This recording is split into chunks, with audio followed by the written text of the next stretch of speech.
Nossa. Galerinha, tudo bem? Boa noite. Bora começar aqui. Eu tenho falado com a Amanda para poder fazer essa aula para vocês, que é da parte da quiropraxia, e logo depois que eu terminar aquilo, a gente começa um pouco do trigger points. Como é tarde e tal também, eu sei que muita gente fica cansada, vou tentar ser o mais breve possível, mas acho que a gente vai demorar mais ou menos umas 2 horas aqui, tá? E para ficar mais dinâmico, eu queria que vocês, assim que vocês tiverem dúvida, né, perguntar, tudo bem?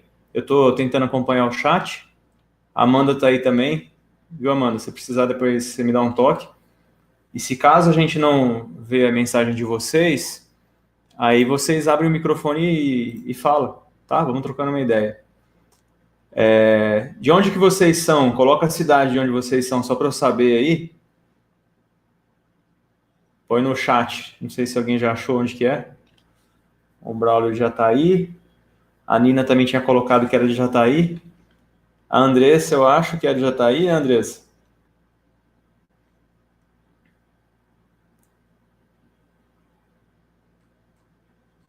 E aí tem um pessoal que entrou depois que não dá para ver o nome. Mas depois, se alguém quiser alterar o nome, é só trocar também, viu? E... Bem, para quem não me conhece, meu nome é Alisson. Sou professor da Universidade Federal de Goiás. Agora a Universidade Federal de Jataí.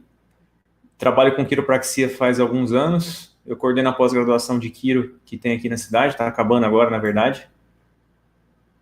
E a gente dou curso em alguns lugares, né, também, de quiropraxia. E uma das coisas também que a gente está vendo de levar o curso lá para Fortaleza, né, mano? A gente está combinando ver se dá certo assim que melhorar um pouco a pandemia e tal, né, para fazer esse encontro presencial.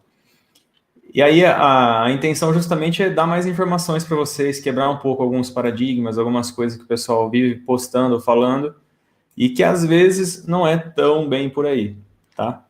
Então, e fiquem à vontade para fazer as perguntas que vocês acharem necessário, e a gente vai conversando um pouquinho, tá?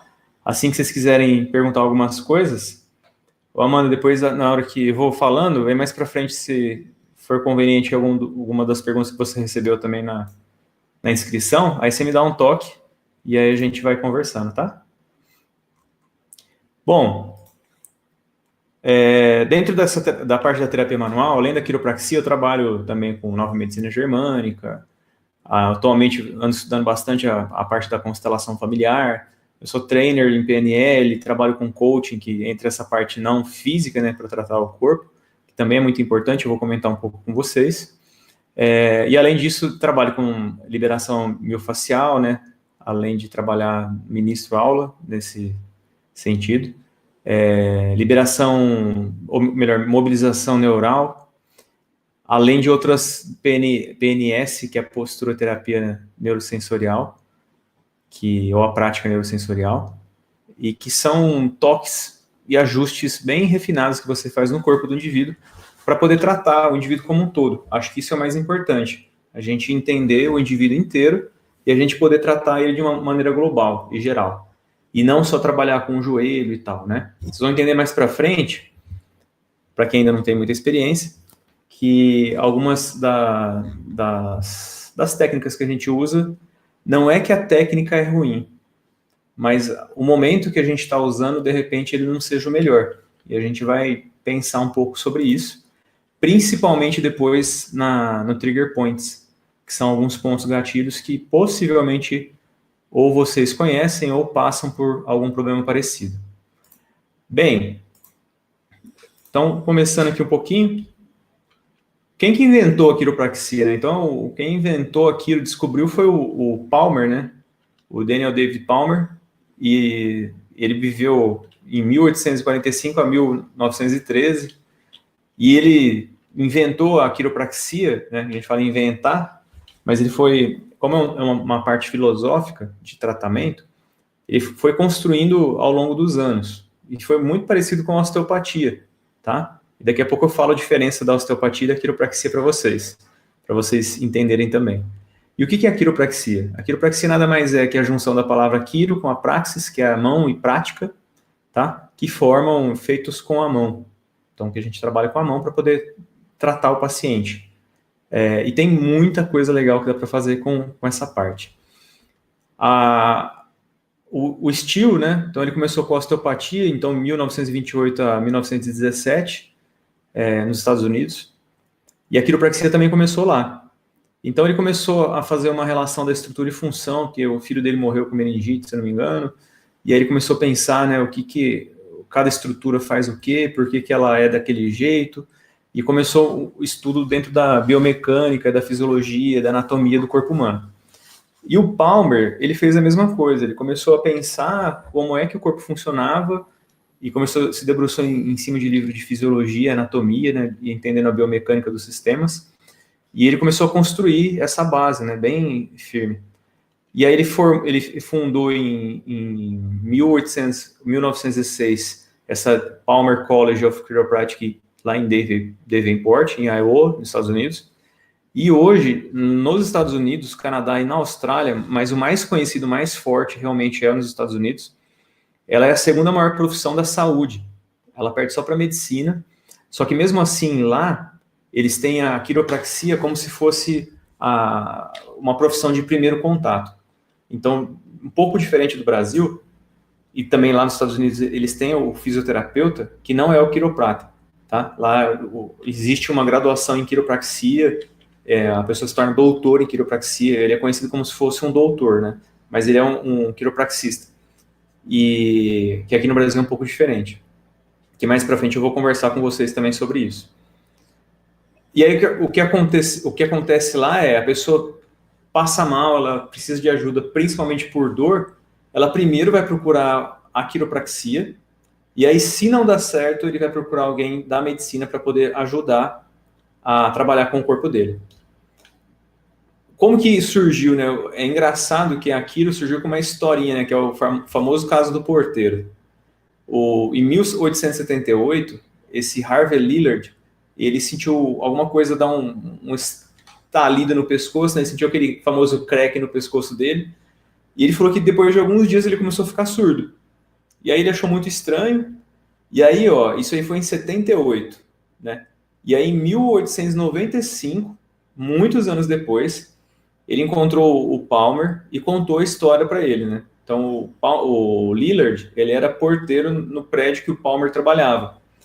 E aí o Palmer ficou intrigado com aquilo e ele começou a fazer algumas relações anatômicas do que ele havia estudado. E aí você imagina naquela época, né? Hoje em dia a gente estuda anatomia com livro, né? Com o cadáver e tal, ou com peça anatômica, e a gente tem dificuldade. E o cara bolou tudo isso da cabeça dele, estudando e palpando as pessoas, né? É muito diferente do que é hoje. E aí o Palmer, ele começou a estudar a fisiologia humana e tal, e aí ele começou a palpar a coluna do cara lá, do porteiro, e ele notou que tinha uma saliência, né? Aí ele falou assim, eu acho que o negócio aqui tá desalinhado. E aí o que ele fez? Ele pegou e falou assim, vou colocar no lugar. Aí ele convenceu, aí você imagina naquela época a conversa, né, de boteco dos dois, né? Então, tem um osso aqui, tem um caroço, eu acho que se eu empurrar esse negócio e voltar pro lugar, você vai voltar a escutar de repente. E aí o líder pensou tal, e falou, beleza, né, vamos lá então. E aí o Palmer fez o ajuste no Lillard, escutou um estalido, né, o famoso crack, e aí aquela saliência desapareceu, e alguns dias depois o Lillard começou a escutar direito, começou a escutar melhor. Aí nesse momento foi a hora que a quiropraxia nasceu, né, desse acontecimento. E aí você imagina, né, naquela época, alguém, um barbudo, olha a cara dele aqui, ó. Imagina, parece o Papai Noel, né? Não vou falar muito que também não sou muito diferente. Aí, naquela época, aí você imagina a repercussão que não deu. Alguém foi e curou a surdez de alguém, né? Fazendo um estalido no pescoço. Acharam que Jesus Cristo tinha voltado para a época lá para poder ajudar a galera. E aí a fama dele foi crescendo, e depois tem mais uma parte da história aqui. E aí, então, a quiropraxia ela acaba trabalhando com a solução do problema de origem mecânica.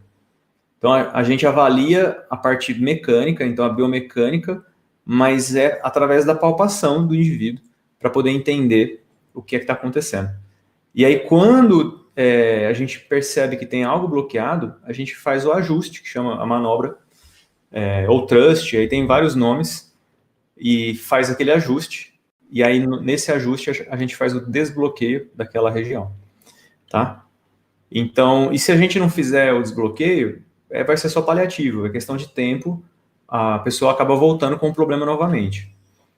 Então, a quiropraxia, ela vem do inglês, o chiropractic, e ela é considerada uma ciência, uma arte e uma filosofia. Então, a quiropraxia é baseada nesse tripé, tá? Nesses 3 pés. Então, que fala que os ajustes esqueléticos, quando eu faço o ajuste no indivíduo, ele reconecta os segmentos do corpo com o cérebro. Então, o termo usado dentro da quiropraxia se chama subluxação. Toda vez que ocorre uma subluxação no tecido, seja lá no tecido duro ou no tecido mole, tá? Então, ele interpreta que existe um ruído de informação que liga. Então, eu tenho a parte neural, e aí toda vez que eu tenho alguma coisa impedindo essa conexão, e o impedindo não entende que é alguma coisa cortando ou comprimindo com força. Às vezes é uma pequena pressão. Esses dias eu estava estudando um pouco mais sobre a quiro, e aí dentro da literatura eles falam que, dentro da filosofia deles, né, que uma pressão de 5 milímetros de mercúrio é capaz de alterar o impulso neural, e se altera esse impulso neural, a informação enviada ou recebida naquele nervo, ela é transformada, ela não fica igual. Então, se a gente faz essa reconexão, faz o ajuste, esse impulso neural, ele corre de maneira natural, e aí fica tudo bem com essa pessoa. Então, restabelece saúde de forma natural, sem o uso de medicamento ou cirurgia, que para mim isso é uma das melhores coisas que acaba tendo, tá? Ô, Amanda, eu não estou compartilhando minha tela com vocês, né? Ou eu tô?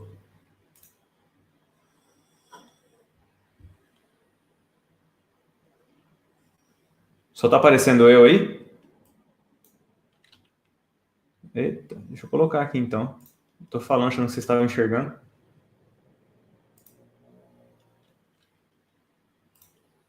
Agora sim, né? Beleza. Deixa eu só voltar aqui para mostrar o Palmer para vocês aqui. O Palmer é esse barbudo aqui, ó, que eu tinha falado. Aí o Lillard, que é o porteiro. E aí depois ele fazendo um ajuste no Lillard. E aí depois aconteceu tudo o que eu estava falando para vocês.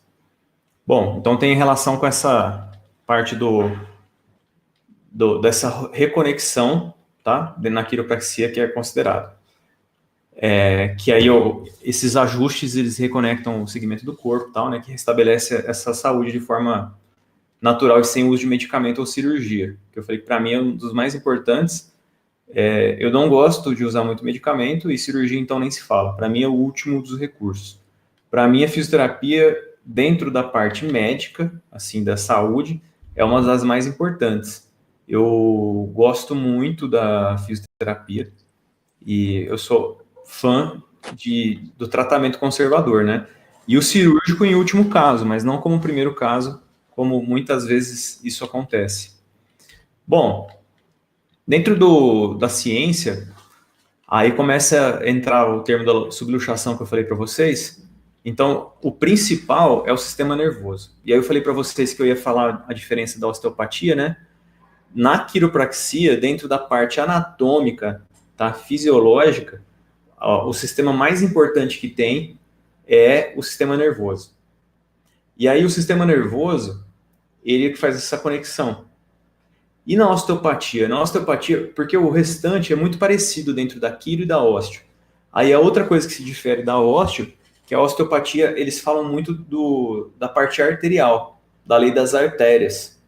Só que é interessante porque dentro, ou melhor, junto com cada nervo tem uma artéria. Então, quando eu penso em uma coisa, a outra coisa acaba vindo junto.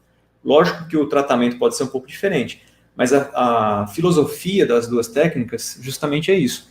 Se você pegar os primeiros livros de quiropraxia e de osteopatia, quase não tem manobra, porque o que tem mais é a filosofia. E aí o que acontece muito é que as pessoas começam a adaptar algumas técnicas manuais para a filosofia da técnica. Isso é interessante saber, porque muitas vezes as pessoas ficam brigando, quiropraxia é melhor, osteopatia é melhor. Não tem o melhor, tá? O melhor é aquilo que você faz. Se você não faz nenhum dos dois é bom, né? Se você faz um dos dois, aquilo que você faz é bom. E aí é importante a gente pegar e entender melhor, aprofundar no assunto de cada um do que a gente consegue fazer. Agora, sim, em termos de propaganda, a quiropraxia tem um poder maior do que a da osteopatia. Se você postar sobre quiropraxia em rede social, aparece muito paciente para você.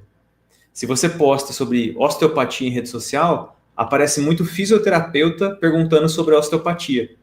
O que você faz quando você vende ou quando você posta sobre os dois? Você ajuda a vender o curso, porque é muito legal a filosofia da osteopatia.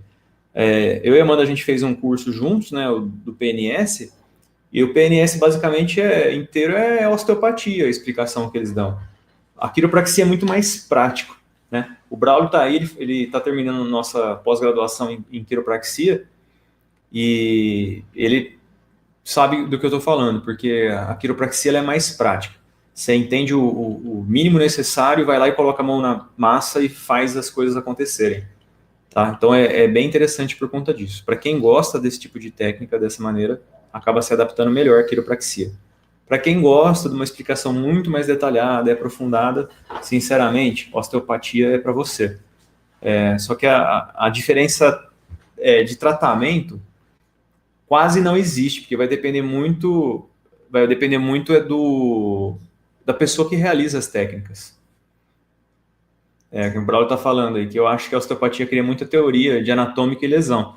O que eu falei para vocês é justamente isso. A parte fisiológica e anatômica deles é muito pesada e profunda, é muito legal. Você vê muita coisa que normalmente você acaba não utilizando, ou não vendo na graduação, ou estudando. E eles fazem, ou que nem o Braulio, para no final ser quase os mesmos recursos que aquilo, né? Então, as manobras são muito parecidas, né? E entenda que eu não estou falando mal de uma técnica nem de outra. Eu só estou falando que elas são diferentes nesse sentido, mas que no fim das contas o resultado acaba sendo muito similar.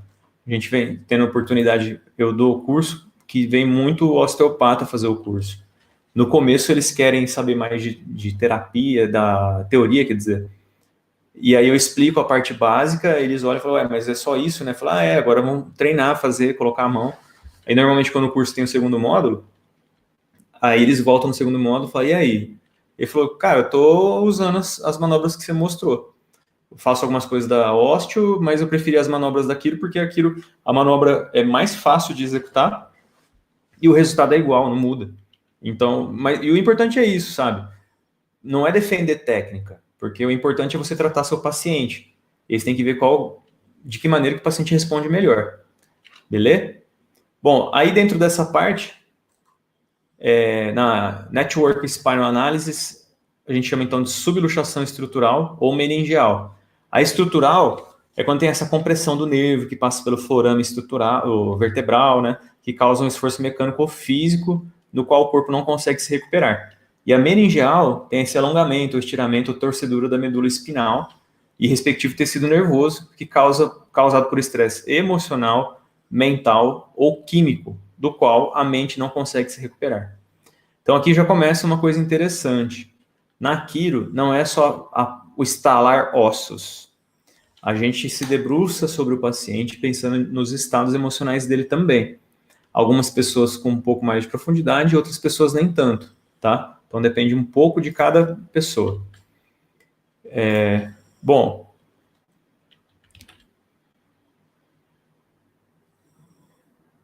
tá. E aí esse estresse criado no sistema nervoso, chamado de interferência. E o que a gente faz com as manobras, com os ajustes, é justamente tirar essa interferência. Então você imagina que tem um fio que tem alguma coisa atrapalhando a comunicação desse fio. Aí quando você tira essa parte que está atrapalhando, a comunicação se restabelece. Então você dá a oportunidade para o corpo começar a se curar. Dentro da arte, então o ajuste quiroprático, ele libera o sistema nervoso das interferências existentes, reconectando todos os segmentos ao cérebro.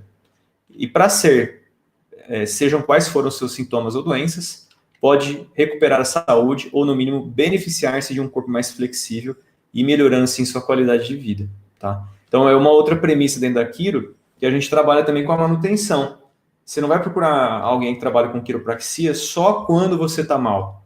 Você pode ir para a manutenção também, para melhorar a flexibilidade e essa comunicação, que, por enquanto, não é patológica. E aí você faz a liberação para evitar esses problemas no indivíduo. Dentro da filosofia, então cada ser humano possui uma inteligência inata. O que é inteligência inata? É aquilo que o corpo já nasce sabendo fazer. Então, a criança ela nasce sabendo que ela tem que mamar na mãe, por exemplo. O teu corpo, quando você se corta, ele faz a restauração, desde que uma pessoa saudável e tal, né?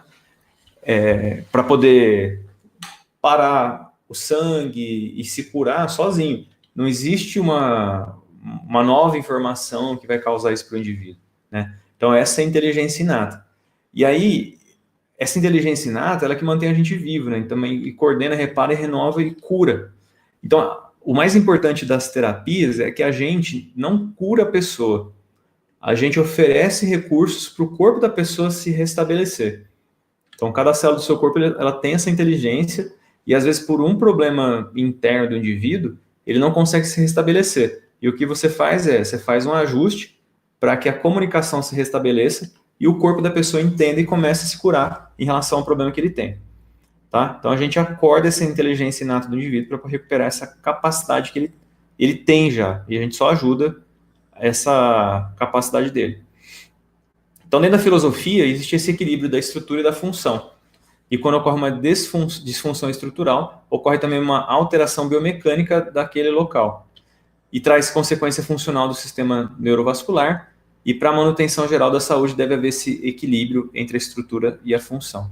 E aí, então, a gente usa o termo de interligação, né, que é a globalidade corporal. É onde tudo no nosso corpo influencia tudo no nosso corpo. Tá? Então, qualquer coisa tem uma influência no nosso corpo de uma maneira ou de outra. Então, o Palmer, ele fala das 3 causas das doenças, né? Então, fala do trauma físico, dos venenos e da autossugestão. O trauma é a parte física mesmo. O veneno é a parte química, que pode ser pela química que o indivíduo usa, pela má alimentação, como também pode ser drogas, né? Pode ser outras coisas também, e por processos inflamatórios que ocorrem naquele indivíduo. E a autossugestão é essa parte mental e emocional do indivíduo. Como essa pessoa está mentalmente. Bom, aí entra então essa conexão da mente, das emoções e nosso estado de saúde, que é muito importante. Existe uma conexão muito forte. Não vou me aprofundar agora, mas existe e é bem legal a gente saber de tudo isso. E na quiropraxia, a gente usa os poderes naturais inatos da recuperação do corpo para facilitar essa reintegração neurológica e biomecânica do corpo do indivíduo. Então, por exemplo, num sistema que o indivíduo tem dor e que leva à incapacidade funcional, na fisioterapia, por exemplo, o indivíduo chega sempre com uma incapacidade funcional. Não é só pela dor que ele vai, é que a dor está causando uma incapacidade funcional. E eu tenho que saber interpretar se o problema é uma tensão emocional, se é uma infecção, se é um traumatismo ou se é uma hipomobilidade, tá? Essa hipomobilidade eu vou falar mais um pouquinho sobre ela daqui a pouco. E que leva uma cascata de eventos até que traz uma incapacidade funcional. E quando normalmente a gente vai trabalhar com o indivíduo, a gente vai querer trabalhar só no alongamento muscular limitado, na restrição da ADM, na limitação da função do tendão, no encurtamento da face. Então a gente usa alguns recursos simples que ajudam, mas o problema é quando o problema está lá em cima, né? O que é que está causando a irritação? Será que o que está causando a irritação foi tirado? Foi resolvido? Porque senão a pessoa melhora e depois piora. Melhora e depois piora. E dentro dessa melhora e piora, a gente pode pensar nos flags. Flag é o yellow flag e o red flag. Então, dentro dos flags, é considerado os fatores que aumentam o risco de prolongamento ou causam dor lombar no indivíduo, que inclui fator socioeconômico, né, então idade, gênero, estado civil, o trabalho, a satisfação, autonomia, empatia com o supervisor ou chefe, o litígio, né, então compensação trabalhista, lesão pessoal, né, então o processo em si do direito, o comportamento de ansiedade, depressão, medo, que acaba atrapalhando na recuperação do indivíduo, ou o estado geral de saúde, né, então obesidade, diabetes, que também atrapalha. Então, por exemplo, mas obesidade, né? Então tem gente que acha que é só questão estética. Mas eu vou dar um dado para vocês interessante. Né? Então, tem trabalho que mostra que a cada 10% de peso que a pessoa reduz, que ela perde 10% de massa corporal, de peso, ela diminui a dor dela em 50%. Tá? E aí é um dado interessante porque você não vai falar para a pessoa, nossa, precisa emagrecer, que ela tem uma dor. Né? Normalmente envolvendo a lombar e o joelho, ou o joelho. Então, quando você traz essa informação, a pessoa começa a perceber que ela tem que emagrecer, pela saúde dela, não só porque tem que ficar bonitinho, não é uma coisa apenas social, tá? Então, a gente tem que começar a perceber isso. E o red flag é em relação a sinal, sintoma e característica que o paciente mostra a necessidade de fazer mais exame adicional. É aquela pessoa assim que você trata, supondo que você está fazendo uma boa avaliação e um bom tratamento, que era para dar certo, e nada resolve, você começa a desconfiar que tem alguma coisa mais importante, tá? Então, alguma patologia mais séria, algum câncer, tá? Então, mas você não vai falar isso para o paciente. Você vai falar para pedir para mais exame, para poder ver o que está acontecendo com ele, tá? Bom, a subluxação, quando tem esse complexo lá que eu falei para vocês, que é como se fosse o que causa os problemas no indivíduo, ela não ocorre de forma isolada. Não é só uma região, não é só uma parte, tá? Então, olhando para essa coluna aqui, ó, o que está em rosa aqui, normalmente é uma zona considerada hipermóvel. Aí tá vendo que tá saindo uma setinha aqui assim? E aí o que significa? Que normalmente a dor da pessoa, ela ocorre onde existe uma hipermobilidade. É onde se movimenta demais. Mas por que se movimenta demais? Porque possivelmente tem um conjunto de vértebras, ou uma vértebra, ou uma articulação qualquer, que ela está mais dura, ela está mais rígida, que a gente chama isso de hipomobilidade. Então, dentro da terapia manual, a gente tem um jargão praticamente, que é toda hipomobilidade leva a uma hipermobilidade. E a pessoa tem dor aonde? Ela vai ter dor na hiper, tá? Vai ter dor na hiper. E aí é engraçado porque o paciente, quando ele tem algum problema, ele aponta a dor no lugar, mas muitas vezes o problema não está naquele lugar. Muitas vezes o problema está num outro lugar e talvez distante de lá. Só que a gente é induzido a querer tratar aquele lugar, tá? Quer ver uma coisa engraçada, por exemplo? É muito comum, quando a pessoa tem dor na TM, que a ATM que tem problema é a do outro lado, não é do lado que tem dor. É porque a ATM que ele tem dor é a ATM que é hipermóvel, é a que tem que se movimentar demais para compensar a outra que se movimenta de menos. E aí, o fisioterapeuta, né, ele começa a tratar onde? Lá no lugar que a pessoa tem dor, achando que vai resolver. E não resolve, porque simplesmente ele está tratando do lado errado. Está usando a melhor técnica do mundo. Mas não funciona laser, LED, ultrassom, blá, blá, blá. Serve demais. Só que desde que você use no lugar certo. E você está usando no lugar errado. Só por isso que não funciona. Então a gente tem que pensar um pouco o que é que a gente vem fazendo com essas pessoas. Bom, aí existem essas compensações, né, da hipomobilidade com a hipermobilidade. Então, ó, se uma vértebra ou articulação tem pouca mobilidade, ela está hipomóvel. E aí outra vértebra ou articulação, ela compensa e ela se torna hipermóvel. E aí onde a pessoa vai ter dor? Na hipermobilidade. E aí, de novo, fico lá estralando o pescoço, fico fazendo não sei o que lá, e alonga. E aí, às vezes, você está fazendo no lugar errado. E por isso que não funciona. E, na verdade, você está perpetuando o teu problema ou piorando ao longo do tempo. Simplesmente está tratando no lugar errado. A gente tem que começar a pensar nisso. E como que a gente faz ajuste no indivíduo, né? Os ajustes, eles são feitos aqui, ó, nesse espaço parafisiológico. Então, não é em qualquer lugar que a gente faz. E o que é esse espaço parafisiológico? O espaço parafisiológico, dentro de uma amplitude fisiológica normal, a gente sabe que a gente tem um movimento ativo e o passivo, normalmente, ele é maior do que o ativo. E aí, ao final do passivo, onde que eu levo o paciente até lá, existe uma barreira fisiológica. E aí, se eu faço força, eu chego na barreira anatômica. É tipo assim, você alonga, você coloca no limite da articulação, vai. Se você colocar um pouquinho mais de força, até vai, mas se colocar um pouquinho mais, machuca. Então você leva até naquele limite da barreira fisiológica do indivíduo, e aí você vai fazer um ajuste, né, que ele é rápido e preciso e de pouca amplitude. E isso que é importante lembrar. É pouca amplitude. Eu não posso fazer uma alavanca muito grande, porque senão aí sim eu machuco o paciente. Então o movimento que eu faço com o paciente, ele deve ser curto e rápido, tá? Para evitar que o paciente se machuque. E aí, público-alvo?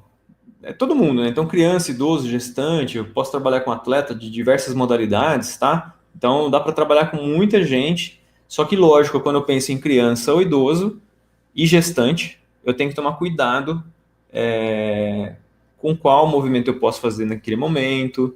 Tem que olhar se a pessoa, de repente, não está tendo nenhum problema de hipermobilidade, tá? Então, tem que pensar um pouquinho sobre isso. Ô Amanda, se eu não ver a mensagem, você me interrompe aí, tá? Mas eu vi agora aqui.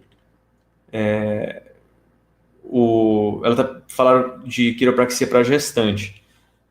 Então, dá para fazer demais. Inclusive, a minha esposa está grávida e sempre quando ela tem dor lombar, eu faço ajuste nela. Faço na cervical. A única coisa que eu recomendo é tomar um pouco de cuidado. Lógico, o tamanho da barriga, com o posicionamento. E tem manobra que a gente não recomenda muito fazer no primeiro trimestre. Mas faz mal? Não é que faz mal, é que o primeiro trimestre é tão amedrontador, para falar a verdade, porque as pessoas colocam tanto medo em relação ao que pode fazer ou não. Então a gente tem que tomar cuidado, porque o risco de aborto no primeiro trimestre é muito grande para toda a gestante. E aí não necessariamente aquilo vai fazer mal. É lógico que dependendo da manobra vai fazer mal, sim. Então a gente tem que pensar e avaliar se aquilo naquele momento vai ser adequada ou não, tá? Então um movimento muito bruto, porque pode ter também, né? Então tem que tomar um pouco de cuidado com isso, tá? Mas pode. Criança, pode também. Mas e aí, né? Criança, eu sou mais fã de trabalhar com técnicas mais sutis dentro da quiro. A gente trabalha com cranial, com sacral, com visceral dentro da quiro.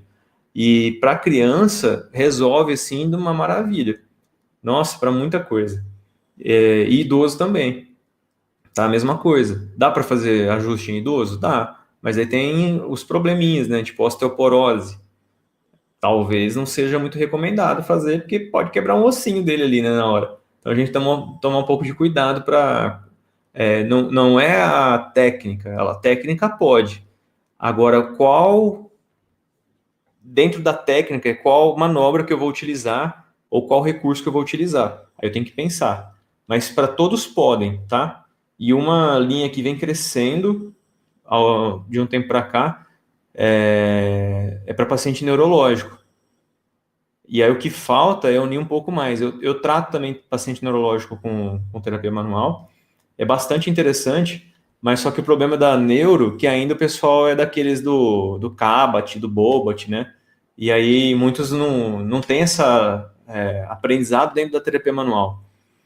Mas eu tenho algumas grandes amigas aí, que uma trabalhava na Unicamp, no setor de neurologia, e a outra na ACD, e elas estão bem animadas com terapia manual. Alguma fez até curso comigo, e eu venho trocando ideia com elas assim, que na neuro também vem crescendo. Só que é muito pouco conhecido, né? Porque como eu falei, a galera da neuro é raiz ainda, né? É aquela galera que trabalha com Bobat, Cabat e não sei nem se tem alguma outra técnica, né, que trabalha. Bom, dentro das técnicas da Quiro, aí tem as clássicas, né? Então, a clássica é essa que eu vou falar um pouco para vocês. Aí tem a SOT, que é a Sacro Occipito Technique, então que trabalha mais com o sacro e a parte occipital. Tem o Desjarnet, que acaba usando cunha para poder facilitar os ajustes e posicionamento. Tem o Gonstead, que eles chamam de Hole-in-One. O Hole-in-One significa assim, ele faz um monte de avaliação, inclusive a espinografia, que a espinografia é uma radiografia que tira de uma posição específica, e ele faz alguns cálculos de angulação e tal lá das vértebras, para poder descobrir qual que é a vértebra específica que ele vai fazer o ajuste, e ele faz o ajuste naquela única vértebra, praticamente. E aí ele leva em consideração a temperatura, então a espinografia, a visualização, a palpação dinâmica e estática, né? Então eles usam umas macas diferentes, que é uma das macas chama knee chest. Esse knee chest aí é uma maca que a pessoa fica ajoelhada na maca. E ela é diferente, assim. Tá? Tem a do Logan. A Logan, ela trabalha com liberação no ligamento, lá da região sacral. Tem o técnica de Thompson, que usa bastante maca de drop. Maca de drop é aquelas macas que tem uns degrauzinhos, que aí quando você faz o ajuste, ela facilita um pouco, principalmente do paciente maior, tá? Então, pegar paciente mais obeso ou muito forte, esse tipo de paciente é muito ruim de fazer ajuste, assim, você tem que ter força mesmo para esses. Para o restante, não tanto, mas para esses, às vezes, fica mais difícil. Tem a técnica instrumental, então eu trabalho muito com o TIC, que é a terapia instrumental quiroprática. Tem o Activator e o Solier, que eles são muito parecidos, tá? Mas o raciocínio clínico deles é totalmente diferente das técnicas clássicas. Você faz a avaliação só pelo tornozelo, então tamanho de membro inferior em extensão e flexão, e aí você faz uns movimentos e ele te leva a tratar numa parte do indivíduo. É bem bacana também, assim. Para quem não tem muita habilidade com terapia manual, é um ótimo recurso, porque quem faz o ajuste é uma pistolinha que você compra lá e você faz na vértebra específica, que é bem massa também. E tem técnica complementar que a gente usa, né? Então, miofacial, crânio-sacral, visceral, né? Bandagem, e entre outras coisas que a gente usa dentro da quiro. Ela não é uma técnica da quiro, mas ela é uma técnica da quiro. Você usa como se fosse, e aí na maior parte dos cursos que você tem, você acaba aprendendo a fazer boa parte. Lógico que não com profundidade, mas porque tem muita técnica, né? Mas as mais usadas, sim, a gente acaba ensinando ou aprendendo. E a conduta clínica na quiro é muito simples, né? Então a gente vai para a avaliação funcional, depois de perguntar algumas coisas para o paciente. Aí a gente vê a avaliação de mobilidade daquele paciente, faz a palpação, vê o esclerótomo. Esclerótomo, o que é esclerótomo? Esclerótomo, lembra do dermátomo? Então, dermátomo, o que é? É uma região da pele que é inervada por determinada raiz nervosa. O esclerótomo é uma articulação ou osso inervado por determinada raiz nervosa. Só que aqui dentro da quiro a gente usa o termo esclerótomo quando eu palpo uma articulação ou um osso e causa dor. Aí ele fala assim, tá com esclerótomo. É que na verdade todo mundo tem esclerótomo, mas aí o dele é positivo no sentido que dói. E depois do ajuste sai a dor. Então é bem legal. E a gente manipula se não tiver contraindicação. Então tem uma avaliação também que é feita para ver se é indicado ou não. E se não for indicado, a gente não faz a manipulação, não faz o ajuste naquele momento. Talvez num outro momento, mas naquele momento, não. E o tempo do retorno? Quando o problema é mais agudo, de 2 ou 3 vezes por semana a gente faz. Quando é crônico, né? Então no começo, 2 ou 3 vezes por semana também, até começar a melhorar. E depois vai para uma vez por semana, uma vez a cada 15 dias, uma vez por mês, uma vez a cada 3 meses. Depende muito do que a gente precisa. E essa manutenção, sim, também a gente pode fazer uma vez por mês com o paciente. Dentro da mobilização e manipulação, uma coisa que eu adoro na quiropraxia, que não tem sigla. Mano do céu, na osteopatia tem sigla que não acaba mais. E aqui, a única que tem é essa do HVLA, que a gente quase nunca usa. Você só sabe que existe ela para, de repente, você ler em algum lugar e sabe o que significa, mas sempre tem um nome as coisas, fica mais fácil de lembrar, fica mais prático.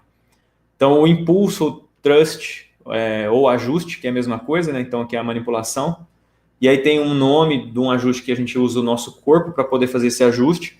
que é o body drop, que é como se fosse a queda do corpo, como se eu soltasse meu corpo em cima da pessoa, né? Tem o recoil, que é o recuo, que eu uso bastante o tríceps e o peitoral, uma manobra muito rápida que a gente realiza. E a sigla é essa, né? HVLA, que é o High Velocity e Low Amplitude. Então, alta velocidade e baixa amplitude. Eu sempre tiro o slack, ou faço o tal do tissue pull, tiro o tecido da região para poder alcançar a barreira que eu preciso, vou lá e ajuste no indivíduo. Os efeitos causados pela subluxação dependem muito da região da vértebra, por exemplo. Então, não é o foco aqui agora para falar para vocês, mas tem diversas regiões. Cada vértebra ela tem uma raiz nervosa específica que inerva determinadas regiões do corpo, desde pele, glândulas ou órgãos específicos, músculo e tal. Então, assim, eu posso fazer uma avaliação de cada uma e melhorar alguns sintomas do paciente, tá? Tanto em cervical, em torácica, em lombar, sacro e cóccix também.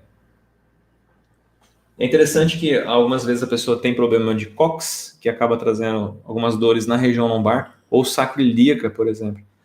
E o mais engraçado a pessoa fala, eu tenho dor na lombar, né? Mas o problema da dor dele não é na lombar. Pode ser no sacro, no cóccix, só que aí a pessoa vai ficar vivendo tratando o lombar, alongando o lombar, fazendo fortalecimento para a lombar e não vai resolver. Porque o problema não é lá, é em outro lugar. E a manipulação, então, quando a gente realiza de uma maneira correta e na direção certa, melhora imediatamente. E se eu não faço isso, possivelmente eu posso piorar. O bom da Quiro, que quando você começa a entender melhor, você começa a saber que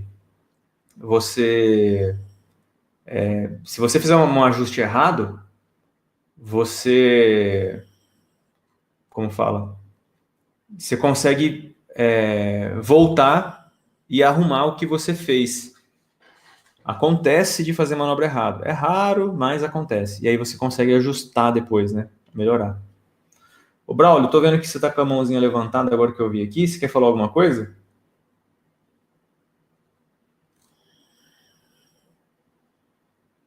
Ah, tá. É bom que eu descobri essa ferramenta agora também que eu não sabia. Valeu. E aí, ó que legal isso aqui. Isso aqui é uma das coisas mais importantes, tá? Da manipulação. Por que que a automanipulação não resolve o problema do paciente? Automanipulação, o que que é? Aquela pessoa que fica pegando o pescoço e rodando ele até torce. E é interessante, essa pessoa faz sozinha e ela fica com medo de alguém que trabalha com terapia manual fazendo ela porque ela acha que vai morrer, né? E existe o risco? Existe. Mas existe o risco de você fazer em você, tá? Que já morreu gente assim. E existe o risco do terapeuta, que não tem habilidade, fazer e de repente acontecer alguma coisa. Esse risco é alto? Não. É mais fácil jogar na Mega Sena e ganhar do que você acertar um ajuste desse que mata alguém.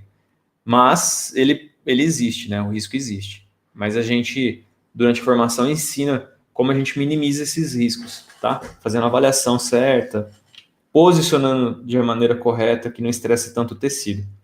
Então, o que acontece quando a pessoa faz o autoajuste? Lembra que eu falei para vocês? Toda vértebra, quando tem uma hipomobilidade, que é aqui ó, nesse X em vermelho, ela fica bloqueada. Então, o que acontece? As outras vértebras, elas se movimentam mais para compensar essa que não se movimenta tanto. E no autoajuste? Faz um crack, como que é isso aí? E melhora um pouquinho na hora?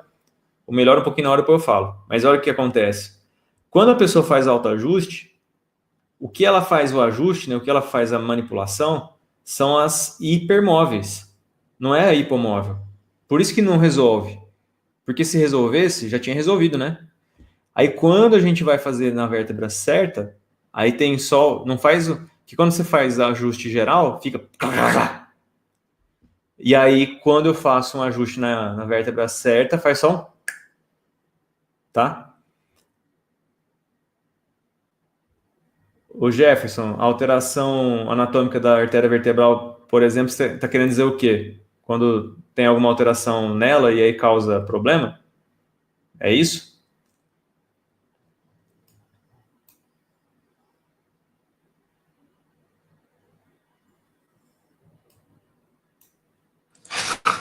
Eu acho que ele quis dizer que essas alterações anatômicas na artéria vertebral pode causar, por exemplo, levar o indivíduo a óbito mediante uma manipulação. Ah, sim, pode.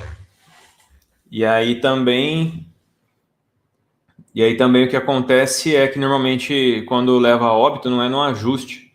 O risco dela falecer por qualquer outra coisa, eu vou falar daqui a pouco, acaba acontecendo, mas não pelo ajuste. Às vezes o ajuste às vezes é azar, sabe aquele negócio? Porque eu já tive uma prima da minha amiga faleceu com um problema da artéria vertebral, tava andando de jipe e não tava pulando nem nada, tava andando um rolê e aí ela deitou do lado da prima dela e faleceu. Depois, quando foram fazer ver o que tinha acontecido, era um problema da artéria vertebral dela.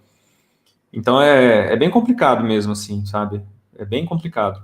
Mas a gente vai buscando algumas coisas que se dá para arriscar ou não, e depois no módulo mais avançado eu mostro os ajustes que dá para fazer, porque não envolve tanta rotação, né?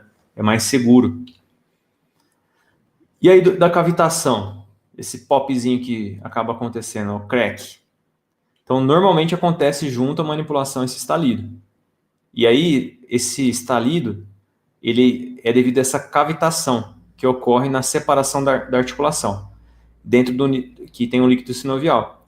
E é interessante porque quando tem essa formação dessa cavitação, né, que faz esse estalido, sempre acontece, existe um vácuo capsular, né? E quando você faz o ajuste, você faz um movimento rápido que acaba tracionando a articulação, essas pequenas cavidades, essas bolhas internas, elas se colapsam rapidamente, elas fazem o estalido. Então, teoricamente, sim, né, para poder ilustrar melhor, é igual quando eu coloco a língua no céu da boca e faço aquele barulhinho lá, ó. Eu formo um vácuo com a minha língua e quando eu tiro ele, a língua do céu da boca, ela faz esse barulhinho. Então, é mais ou menos isso que acontece dentro da nossa articulação. E aí é interessante que às vezes eu faço o ajuste, professor, mas não faz o barulho, né? Será que eu errei a manobra? Não tem problema, gente. Porque a gente faz o ajuste para dar um estímulo na cápsula e para liberar um pouco a hipomobilidade. E aí, quando eu dou o estímulo na cápsula e na musculatura também, eu estimulo o OTG e fuso muscular e isso retorna, como se fosse um retorno neural, que acaba causando o efeito. Então, a primeira lenda que existe da quiropraxia tem que fazer barulhinho, né? Não tem, não tem. Ah, mas eu vi na internet, então, a internet é legal para muita coisa, mas para essas coisas elas não informam muito bem, porque o que ela faz é mostrar uma maneira errada, não é bem por aí, tá? E aí, se você prestar atenção, quem não estiver prestando atenção, presta atenção agora. Vou colocar um videozinho aqui, ó. E esse videozinho mostra a cavitação sendo formada. É igual essa imagem do lado, ó. A imagem do lado, ó, a articulação, tem a cápsula, e aí conforme começa a tracionar, começa a aumentar o vácuo interno, forma a bolha, e aí a cápsula volta, ela estoura, e aí você vai ver dentro desse videozinho agora, ó. Presta atenção. Aqui nessa parte interna, a hora que começa a tracionar, isso fazendo estalo de dedo, tá? Vou colocar de novo, presta atenção. Bem aqui nesse meio aqui, ó, conforme começa a tracionar, né, puxa lá para cima, aqui fica tudo pretinho de novo, que forma esse vácuo. Presta atenção aqui, ó, e faz o barulho por conta dessa cavitação, tá? Ah, mas aí estralar muito tempo faz mal, né? Aí tem o Donald Younger, ele foi um cara que ganhou um prêmio que chama Ig Nobel. O Ig Nobel é um prêmio da zoeira do Nobel, né? O Nobel são pesquisas bem importantes e tal. Do Ig Nobel, tá escrito aqui em cima, né? O prêmio Ig Nobel, ele dá a honra ao pesquisador que faz você primeiro dar risada para depois você pensar. De tão ridícula que são algumas pesquisas. E ele fez uma pesquisa dele, ele passou 50 anos da vida dele estralando os dedos da mão esquerda 2 vezes por dia. E não fez o mesmo com a direita, a não ser sem querer. E ele contabilizou ter estralado os dedos da mão esquerda por aproximadamente 36.500 vezes. Tem tempo, né? E ele não observou nada que indicasse o desenvolvimento de artrite da mão esquerda, além de não observar nenhuma diferença significativa entre os dedos da mão esquerda estralado constantemente e da direita só de vez em quando. Falar, engrossa junta, né, que o pessoal fala, mas não tem nada que realmente comprove isso. Mas a gente tem que entender que se ficar fazendo isso direto, não é que vai causar mal, mas é que deve ter alguma coisa errada. Na cervical, por exemplo, é muito comum a pessoa ter uma fraqueza na cervical. A gente chama de instabilidade cervical. Mas não é caso de usar colete nem nada, é só uma falta de ativação de maneira correta da musculatura, tá? Falo muito disso no curso de estabilização segmentar, que inclusive tem no meu Insta, quem quiser ver depois lá, tá na promoção ainda do mês. Bom, o efeito inibitório da dor, né? Então, a cavitação, né, e o ajuste, na verdade, não é a cavitação. O ajuste que a gente realiza, que é o movimento e a manobra, ela traz uma inibição pela ativação do sistema descendente dessas substância cinzenta periaquidutal.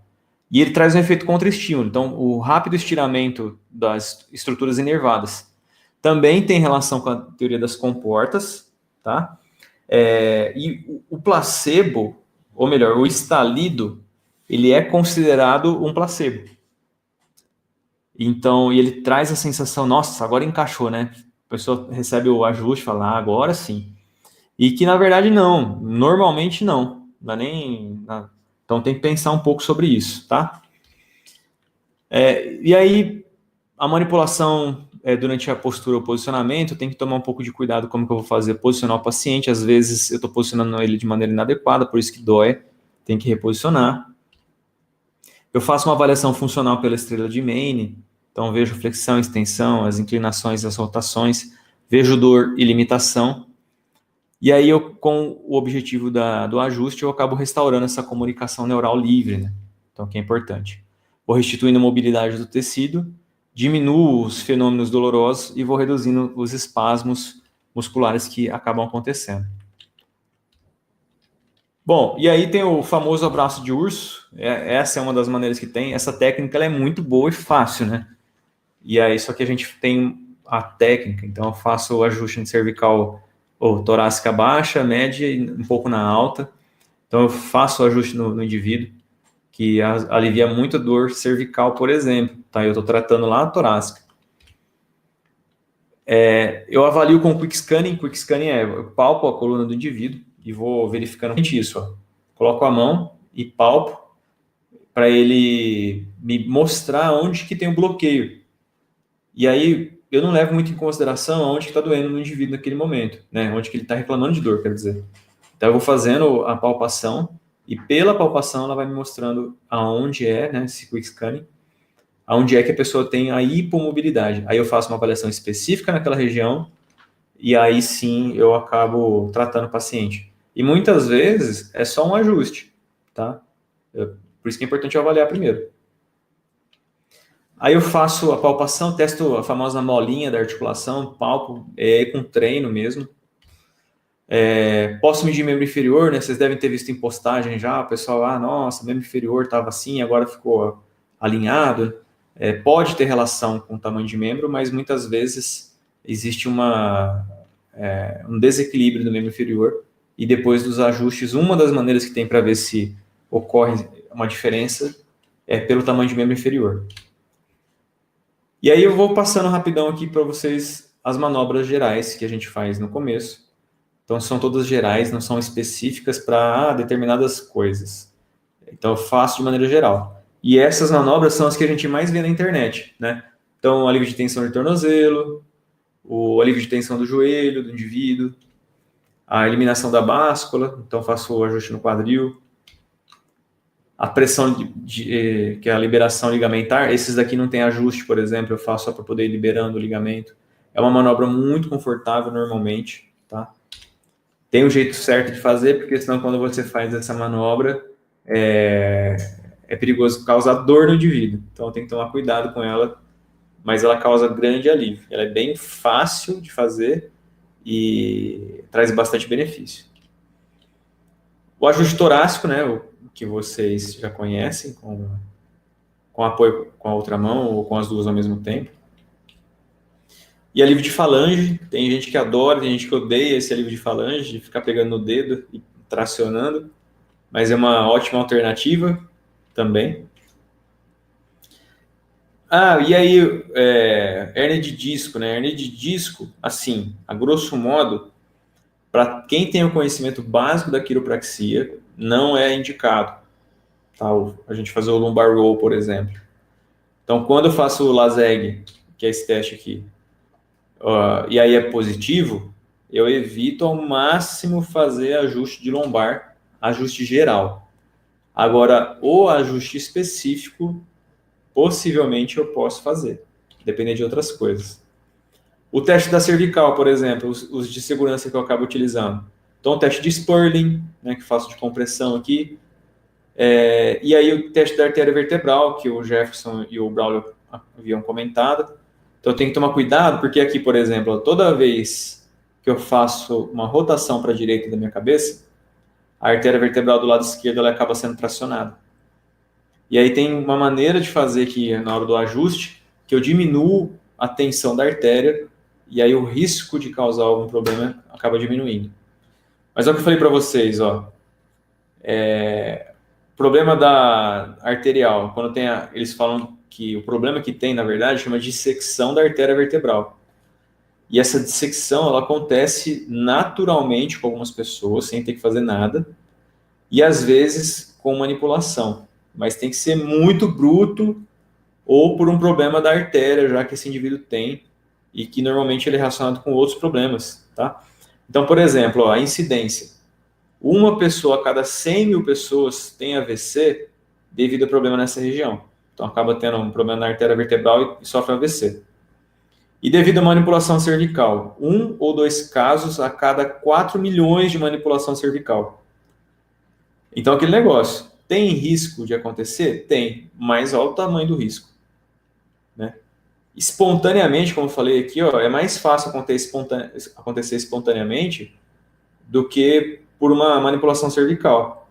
Mas isso quer dizer que a manipulação é totalmente segura e nunca vai acontecer nada? Não, isso não é verdade.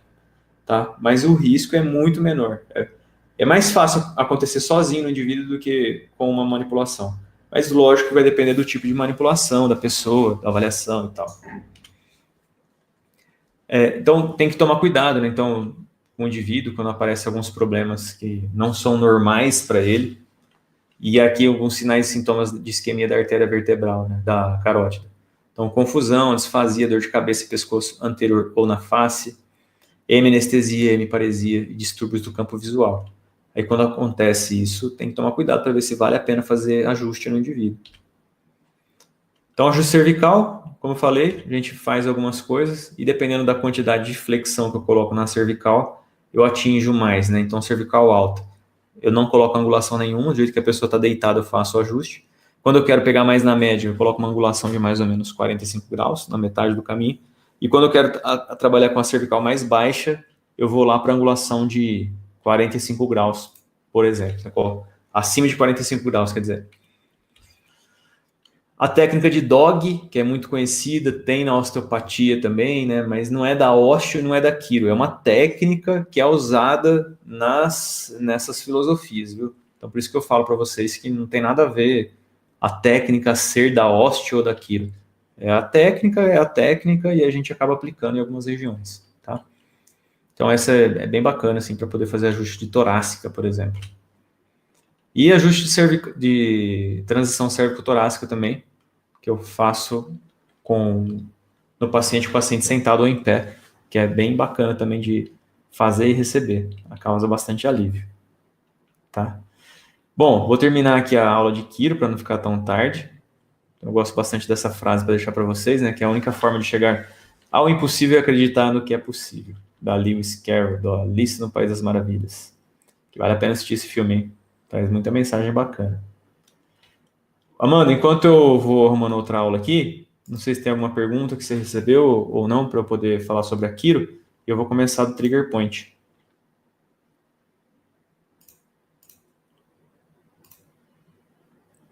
Fala no microfone aí se for falar. Por favor.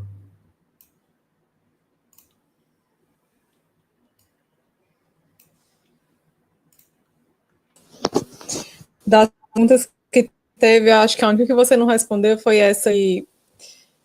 Como que faz para conseguir o título de especialista? Ah, tá. Ó, o Du tá lá no YouTube. Fala, Du! Eduardo Massucato, o cara manja pra caramba. O cara só é fisioterapeuta do Medina, do surf. O cara é fera. Título de especialista na Quiro. Para ser especialista na Quiro, hoje em dia tem a prova de especialidades do CREFITO, né? E aí, a cada ano que tem, eles mudam um pouco. Mas o que você precisava fazer para fazer a prova da Quiro? Você tem que ter um curso de quiropraxia e somado a outros cursos de terapia manual com comprovada experiência prática. Então, falar de alguma maneira que você trabalha com quiropraxia há algum tempo. Isso te habilitava a você poder prestar a prova. E aí, quando você presta a prova, se você passar na prova, aí você ganha o título de especialista em quiropraxia, tá? Quem faz pós-graduação em quiropraxia é pós-graduado em quiropraxia. Porque agora, como surgiu as especialidades no CREFITO, né, no COFITO, então tem essa prova que tem que prestar, tem que acompanhar lá. Ficar meio atento quando que acontece, porque eu nem sei mais quando que normalmente tem, se está sendo anual ou não. Mas dependendo do edital, muda um pouco. Nem sempre o edital de um ano vai servir para o outro. Então, às vezes, fala assim, precisa de, vamos supor, curso de quiropraxia, mais, vamos supor, 300 horas de curso de terapia manual para poder prestar a prova. Aí chega no outro ano, sobe para 1.000, né? Vai saber Deus. Aí tem que ver do ano, como é que faz para prestar essa prova aí. Mas, se eu não me engano, também, recém-formado não poderia prestar, tá? Mas agora tem que ver como que tá o edital novo. O edital novo eu não vi. Eu até procurei para ver se encontrava, mas desse ano não encontrei. Não sei nem se vai ter prova esse ano, até por conta do que vem acontecendo. Tudo bem, Amanda?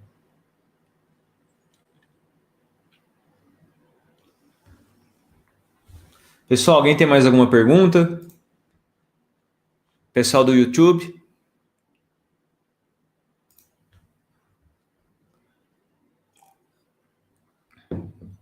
Beleza. Bom, vou falar um pouco do Trigger Point agora. Trigger Point é massa, viu, gente? Vou passar mais rapidinho essa parte teórica, só para vocês entenderem a parte básica aqui.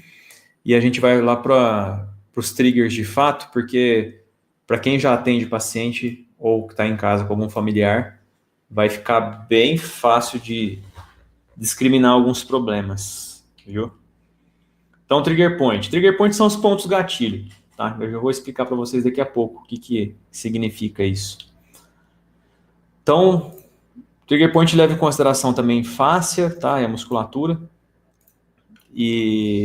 Então, aqui está a foto de um elefante, né? Que tiraram toda a pele dele, sobrou só a parte da musculatura, que é bem bacana. E a face, ela recobre todo o nosso corpo e ela faz a interligação da pele com a estrutura mais profunda do nosso corpo, tá? Só que o trigger point, ele basicamente é parte muscular. Então, ponto gatilho, o que ele é? É o foco discreto e irritável que frequentemente é localizado dentro de uma banda de tensão. Uma banda de tensão, o que é? É a musculatura quando ela fica com um traço dentro das várias fibras, né? Então fica uma região que fica um pouco mais durinha. E aí então forma uma banda de tensão. E aí quando eu pressiono essa banda de tensão, ela traz uma dor referida num outro local. Então pressiono tipo esternocleidomastoide. A pessoa tem dor de cabeça. Depois eu vou comentar um pouco mais sobre isso, tá? Então dependendo de onde você pressiona a musculatura, gera uma dor num outro ponto. E aí a pessoa fica com aquela dor naquele lugar, mas ela não sabe de onde que vem. Fica sensibilizado localmente e tem uma contração local também. Tá? Então é considerado parte da síndrome dolorosa miofacial, ou Myofascial Pain Syndrome.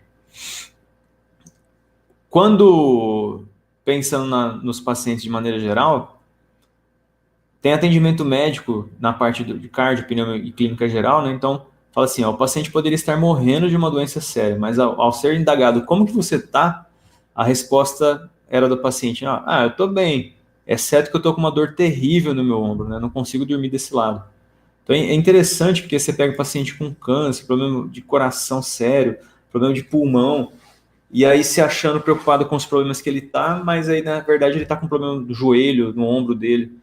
E muitas vezes pode ser um problema do trigger, né? Então, às vezes pode ser um reflexo doloroso da parte cardíaca, da parte pulmonar, ou pode ser parte psicossomática também, tá? E os médicos, normalmente, eles não encontravam essa relação porque ele não realiza teste musculoesquelético. Aí, quem começou a aprofundar um pouco mais foi a Janet Travel. Aí ela começou a palpar os pacientes dela e começou a notar que tinha alguns pontos que, quando palpado de maneira isolada, acabava trazendo algumas dores que a pessoa tinha, tá? Então, é bem interessante sobre isso. E aí, por que a gente sente dor referida? Então, por exemplo, nessa imagem que talvez dá para vocês enxergarem. Então, tem o cérebro, parte da medula, tem raiz nervosa aqui e tal, né? Aqui eu tenho os dermátomos e a inervação do coração. A fibra sensitiva somática é essa fibra aqui que inerva os dermátomos aqui do braço. E a sensitiva visceral é essa que sai do coração e entra no mesmo lugar. Então, os interneurônios recebem as duas informações da mesma raiz nervosa e o sistema nervoso central ele interpreta como se que o impulso vem apenas da pele. Então, por isso que às vezes a pessoa está tendo um problema, um evento cardíaco e começa a sentir dor no braço e tal. Porque pode ser isso, pode ser não, é isso aqui, né? Então, essa informação que entra pela mesma via e o cérebro acaba interpretando como se fosse só uma. Aí aqui, por exemplo, trigger do elevador da escápula, né? A pessoa pode ter dor referida no ombro ou lá na parte correspondente ao romboide, na interescapular. Aí a pessoa fica com dor lá embaixo e fica tratando lá embaixo e não resolve, porque o problema está lá em cima. E como que eu faço para palpar? Depende do lugar, tá? Então, não tem uma maneira específica. Palpa desse jeito que vai dar certo. Tem que procurar. Então, posso palpar em pinça, posso fazer palpação plana, tá? Ou a transversal. Então, eu tenho que procurar. Então, esse pontinho que está aqui nessa imagem, ó, é como se fosse o trigger point. E aí, o músculo é único, mas o trigger ele fica em um lugar específico. Se eu não souber procurar e palpar no lugar certo, não vai acontecer nada. E aí a banda de tensão, né? Então tem a banda, fica um ponto hiperirritável, que a fibra muscular nesse ponto... Tá vendo que aqui tá meio ondulado? Aqui tá mais tenso, tá mais retinho, né? Então tem uma contração muscular só dessas fibras, e é do mesmo músculo, tem essa banda tensa, e aí quando eu palpo no local, aí ela contrai mais ainda. Tá? Então, isso pode ser uma característica do trigger point. Então, o trigger está aqui, existe uma contração da musculatura, e aí acaba formando essa faixa tensa nessa região. Bom, o trigger point, uma coisa importante a gente saber que ele pode ser ativo, ele pode ser latente, ele pode estar numa região mais central ou numa região de inserção do músculo. O que é o mais importante aqui? O ativo e o latente, né? O ativo é aquele que o paciente tem a dor. Aí ele está com dor, e aí quando você pressiona, a dor aumenta, tá? E o latente? O paciente não tem a dor, e quando você pressiona, você causa aquela dor nele.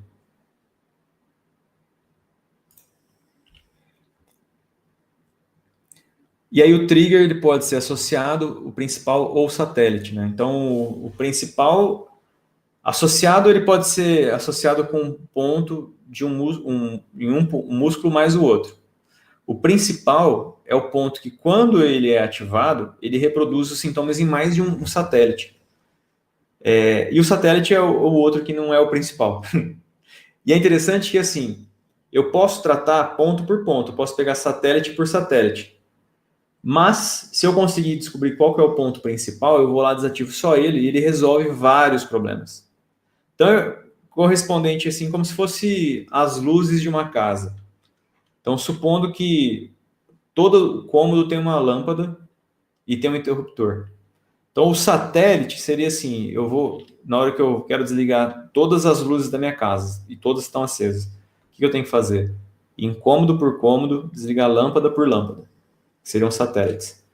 E se eu quiser desligar todos de uma vez? Eu vou lá no disjuntor da casa, desligo ele, e aí cai a energia da casa inteira. Então, o que eu faço com o trigger point na avaliação é procurar justamente o principal. E aí, quando eu desativo esse principal, eu desativo vários outros ao mesmo tempo.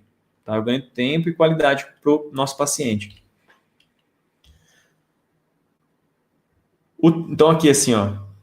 trigger point principal, aqui está desenhado como se ele estivesse no meio do músculo, mas não necessariamente ele vai estar no meio, tá? É só uma ilustração mesmo. E os pontos satélites, os amarelinhos. E os pontos de junção, que fica bem na região músculo-tendínea, tá? Só isso, para poder ilustrar um pouquinho para vocês. Aí aqui, por exemplo, né, no corpo humano, às vezes ó, eu tenho o principal, aqui do esternocleido ou do trapézio superior.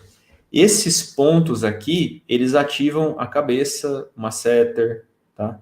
O digástrico. E é interessante, é aquela pessoa assim que ela começa a travar no pescoço e aí o paciente te conta. Nossa, começa a me dar uma dor no trapézio, começa a ficar tenso. E aí, a hora que eu percebo, começa a me dar dor de cabeça aqui do lado.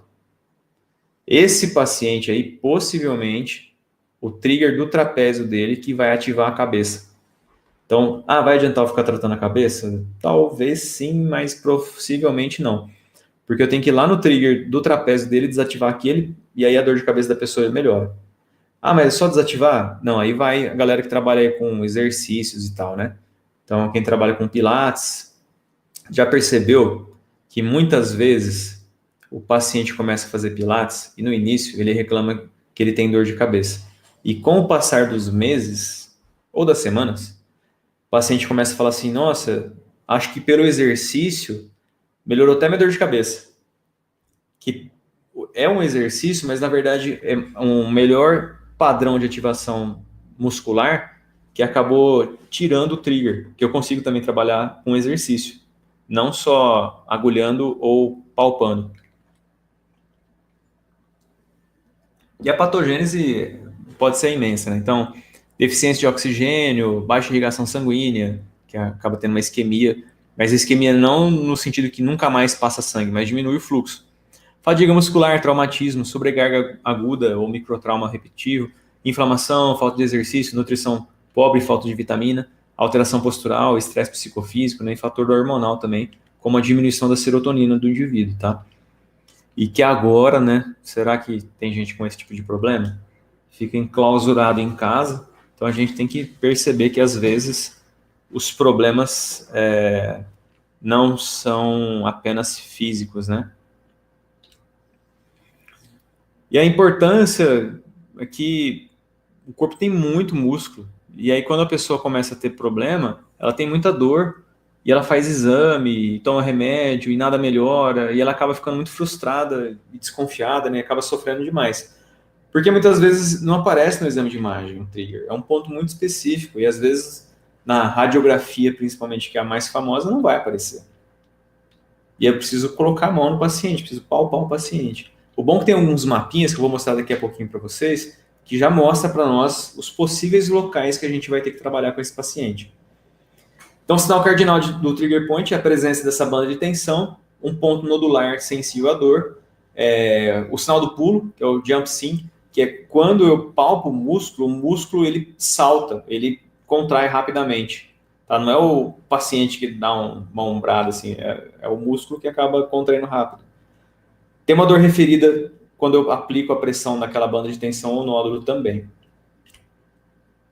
E o padrão de dor é esse aqui, por exemplo. Então, quando vai para periférico ou para principal, né, ou local. Então, às vezes eu palpo no local e dói local. Às vezes eu palpo mais distal e dói mais proximal. E às vezes eu palpo mais proximal e acaba tendo a dor mais distal um pouquinho. E aí tem a sinonímia, né, da palavra, da síndrome dolorosa miofascial, que é a tal da mialgia, miosite, miofaciite, miofibrosite, miogelose, ou fibrosite, reumatismo muscular ou de partes moles e tensão muscular também. Pode ser. Então quer dizer que com o trigger point eu posso melhorar a tensão muscular? Sim, você pode. É dolorido, mas pode, ajuda. Tirar nódulo também, a metodologia é igual. E aí, qual que é a diferença da fibromialgia, né? Então, de uma maneira bem simples. A fibromialgia relaciona o mapa de dor, né? Então, tem esses 18 pontos espalhados pelo corpo, e quando eu palpo eles, se tiver 11 pontos dos 18 com dor, a palpação, um dos diagnósticos é dado dessa maneira. Mas é importante saber que muitas vezes, principalmente a fibromialgia, ela é caracterizada por outros sintomas, né? E que é muito comum, assim, por exemplo, a fibromialgia é muito comum o paciente ter um comportamento depressivo. Isso não quer dizer que o paciente é depressivo, mas ele tem um comportamento depressivo. Paciente muito animado e com diagnóstico de fibromialgia, a gente tem que desconfiar para ver se é mesmo, viu? E as características, né? Então, é mais comum em mulher ter fibromialgia, a idade de 40 a 60 anos, normalmente, né? Pode ter mais cedo ou mais tarde, mas a localização tem 7 a 18 pontos, a dor difusa e profunda, tem radiação, o espasmo normalmente não tem, normalmente não tem fraqueza dos membros. Na ADM não é geralmente, ou melhor, é restrita normalmente. Atividade dolorida dos membros inferiores, dói difusamente, né? E a contração local, a palpação não acontece. E outros sintomas, né? Então, aqui que eu tinha falado para vocês: fadiga, rigidez matinal, distúrbio do sono, ansiedade, dor de cabeça frequente, parestesia, baixa tolerância à dor nos membros e nos ossos, tá? E a síndrome dolorosa já não. Normalmente tem relação mais à palpação, né? Que aí vou reproduzir o problema do indivíduo. Então tem que ver. E uma coisa assim, tem que pensar, porque muitas vezes fibromialgia parece que vira vírus da fibromialgia. De repente tem uma galera que está com fibromialgia, tá? Então tem que prestar atenção nisso. Bom, aí, diagnóstico mais comum são negativos também, né? Então, raio-x, EMG, exame de sangue, não vai aparecer. Então tem que pensar sobre isso também. Os diagnósticos mais assertivos, normalmente o pessoal usa o algômetro. Esse aparelho aqui, ele mede a pressão. Eu coloco uma pressão no ponto, né? E ele vai medir a pressão. E aí, então, dependendo da quantidade de pressão que eu coloco uma pouca pressão e a pessoa sente muita dor, pode ser um diagnóstico também. Quase ninguém usa, mas... E quando a pessoa tem um trigger point, por exemplo, no masseter, então a quantidade de pressão que eu tenho que usar para ativar é menor do que quando a pessoa não tem trigger point, tá? Então sempre vai ser isso. Normalmente a pessoa, aqui ó, no trapézio, põe 3,7 de pressão em quilograma por centímetro quadrado, e já no lugar que ele não tem o trigger point, então 4,65, aguenta mais pressão um pouco. Pode usar termografia, né? Então termografia muitas vezes dá para ver alguns hotspots, que esses pontos mais avermelhados, dá para ver até a irradiação, ou cold spot. Então, às vezes acontece de ter um ponto mais frio, né? Que é um hotspot, e o cold spot aqui, ó. Então, diminui um pouco a perfusão sanguínea e acaba causando problemas para o indivíduo também. Dá para diagnosticar através da termografia. E a palpação, que é a mais fácil e preferida, né? Então, aqui eu queria mostrar para vocês, chamar a atenção aqui do esternocleido. O esternocleido, tá? E principalmente essa parte mais clavicular aqui, é muito comum gerar dor de cabeça no indivíduo. Outra característica que o indivíduo pode ter é uma pressão dentro do ouvido ou zumbido no ouvido. Pois é, gente, às vezes a pessoa tem zumbido no ouvido, procura neurologista, um monte de coisa, e muitas vezes o problema desse indivíduo está no esternocleido dele. Tá? É bem legal palpar para poder verificar. E a dor muito característica do esternocleido é uma dor de cabeça, que é muito comum a pessoa sentir uma dor de cabeça e ela sente uma pressão no fundo do olho. Parece que tem alguma coisa pressionando o olho dela por trás, apertando o olho dela. O diagnóstico por achado físico, então, a banda de tensão palpável, nódulo sensível, dor referida, sinais sensoriais, ADM limitada, essa contração dolorosa e fraqueza também de membro inferior muitas vezes, ou superior. Tratamento, então, elimina o trigger point, restaura a ADM, restaura a força muscular, faça analgesia, restabelece o comprimento normal do músculo. Então, são 3 fases de tratamento: inativação do ponto gatilho, reabilitação muscular, que eu faço um retreinamento, e eliminar fatores perpetuantes. Então, assim, só com a fase 1 já ajuda muito. Se a pessoa tiver os dons e começar a trabalhar essa parte de reabilitação muscular com o retreinamento dessa musculatura, nossa, aí fica show de bola, viu? Dá para usar drogas, né? Mas drogas, medicamento, viu, gente? Pelo amor de Deus. Anti-inflamatório não esteroidal, antidepressivo, relaxante, opiáceo, para ajudar no resolver o problema do indivíduo.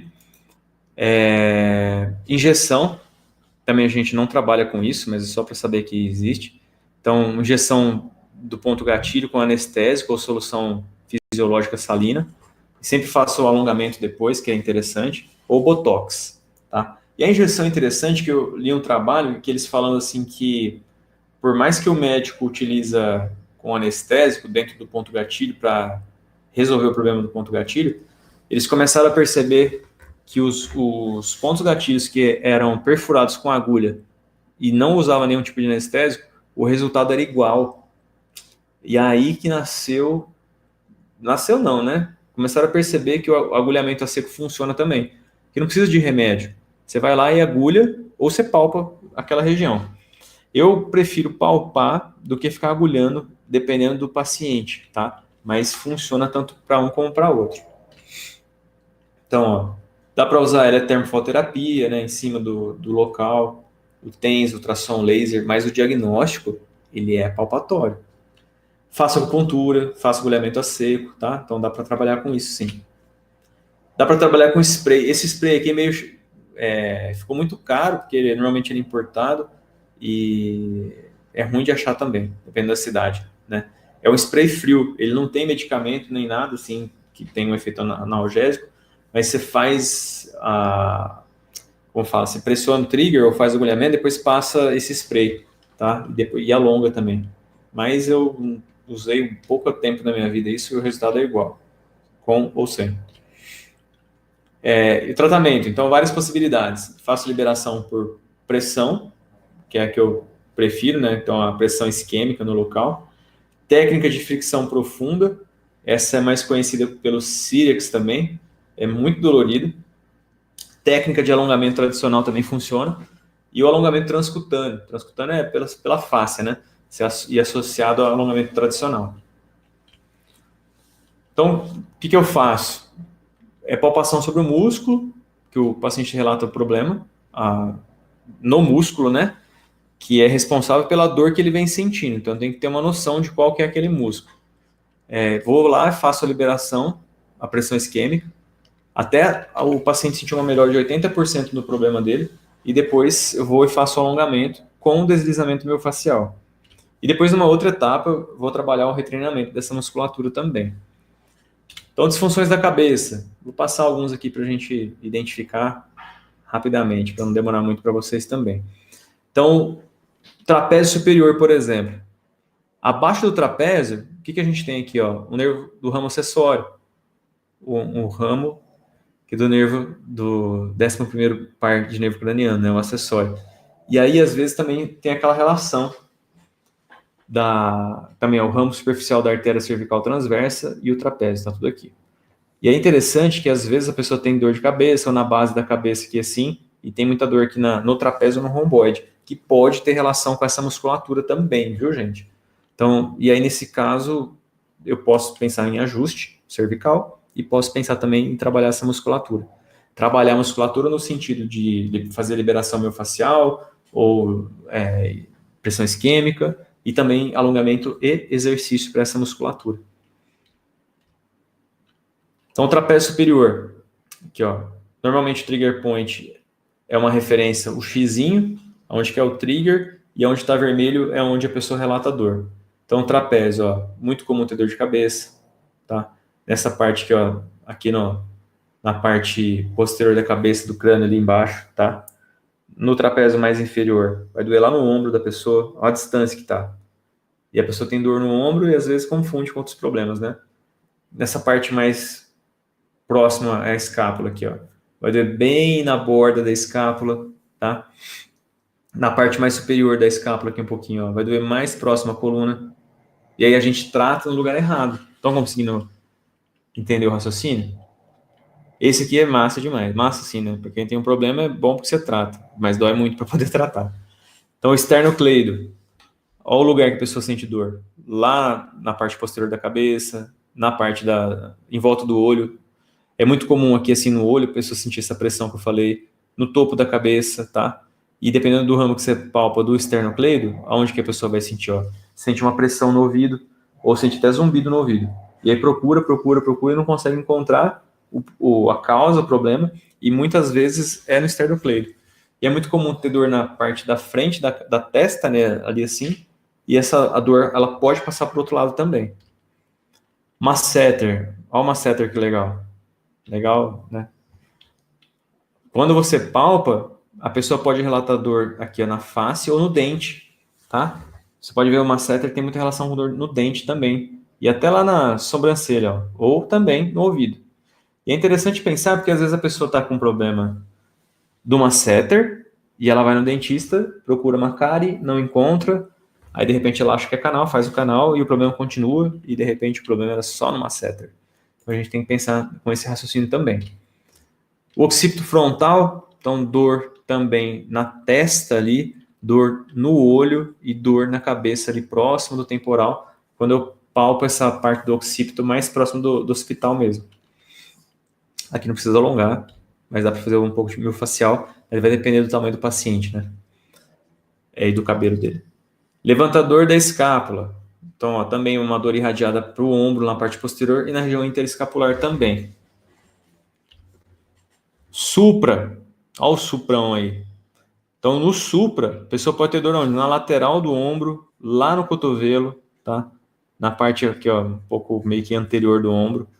E é interessante porque às vezes a pessoa vai com um diagnóstico de tendinite e pode até ter tendinite, mas o sintoma é causado pelo supra, pelo músculo, não pela inflamação do tendão.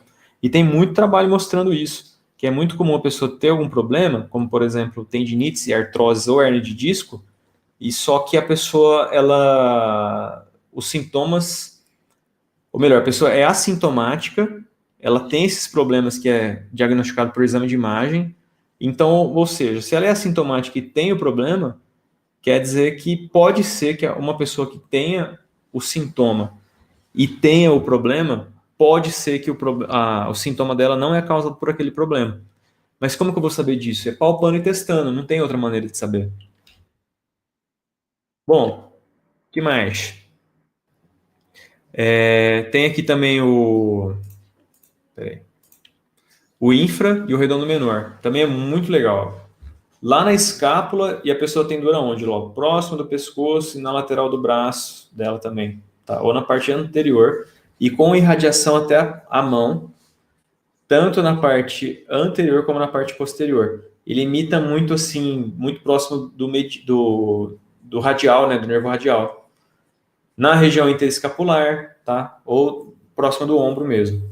E aqui é legal também, porque uma vez eu peguei uma menina com uma dor nessa região, ela estava com um diagnóstico do médico de tendinite do supra, aí eu palpei ela aqui, doeu essa região, liberei, tratei, foi num campeonato de crossfit, e aí ela, zerou. É impressionante, sim, é muito bom. O redondo menor, então a dor no ombro, aqui eu tenho que pegar bem nessa região de dentro da axila da pessoa, tem que palpar com o dedo, é dolorido, tá? E aqui essas regiões onde eu palpo para poder atingir. A menina que eu falei que era do redondo menor, era do redondo maior, não era o menor não. Que era bem nesse ponto que reproduzia a dor dela. Subescapular, olha lá, ó.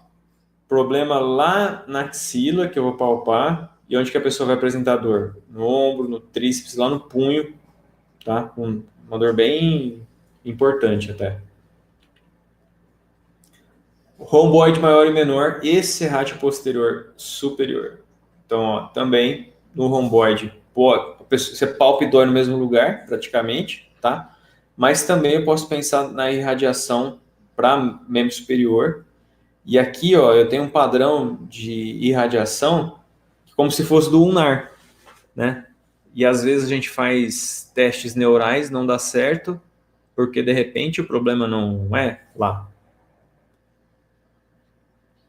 O Amanda está perguntando, como liberar essas tensões e a pessoa sentir dor na cabeça depois de subtrapézio?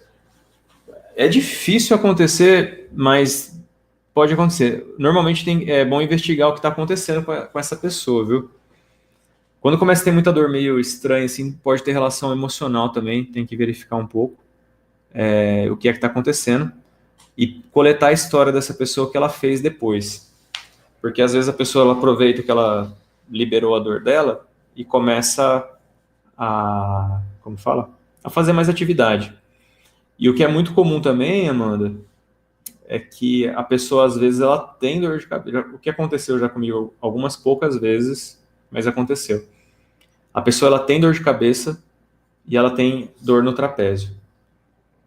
E aí é falta de conversar adequadamente com o paciente. Aí o que eu fiz? Fui lá, liberei trapézio. Aí depois o que a pessoa falou para mim? Nossa, tô com uma dor na cabeça que a hora aqui tá difícil, viu? Só que aí eu lembrei de perguntar para ela, mas você tava com essa dor ou surgiu do nada? Você sempre tem ela ou nunca tem e agora, hoje, exclusivamente que eu fiz isso, a dor apareceu. Aí a pessoa falou assim, não, eu sempre tenho essa dor. Só tô comentando com você porque... E às vezes até ela tava com a dor, e aí você tratou uma dor dela, e a outra ficou. Só que às vezes a dor do trapézio dela, por exemplo, assim, tava além da dor de cabeça. E a dor de cabeça ela era irrelevante naquele momento. Então é importante conversar e esclarecer muito com o paciente. Às vezes o paciente dá o golpe em nós. Porque ele fala... A gente não sabe perguntar direito, e eu já me dei muito mal por conta disso algumas vezes. Que até entender o que ele queria dizer, porque parece que eu causei a dor de cabeça nele. Mas aí a hora que você vai perguntar lá, não, eu já estava com a dor de cabeça. Ou é comum, ou é comum. Ou sempre tem quando ele faz determinadas coisas. Então tem que conversar com ele, viu? Mas aí também pode ser que, vamos supor que não foi nada disso. Pode ser que tenha algum outro trigger, e a gente precisa ver. O corpo humano é como se fosse vários embrulhos, né? Eu tiro um embrulho e aparece outra coisa. Eu não vou entrar nem na parte emocional agora aqui, mas pensando só na parte física mesmo da parada. Aí, às vezes, pense um pouco no ponto gatilho principal e no satélite. Às vezes, o ponto que você estava tratando, ele era um satélite, ele não era o principal. E aí, aquele principal está lá ainda e ele está fazendo ativação de outras regiões. Então, aí tem que pegar mais atenção para ver se não consegue encontrar outras regiões de ponto gatilho, tá? Peitoral maior, né? Então, dor lá no externo, e aí às vezes esses pontos gatilhos de peitoral é muito confundido com ataque cardíaco.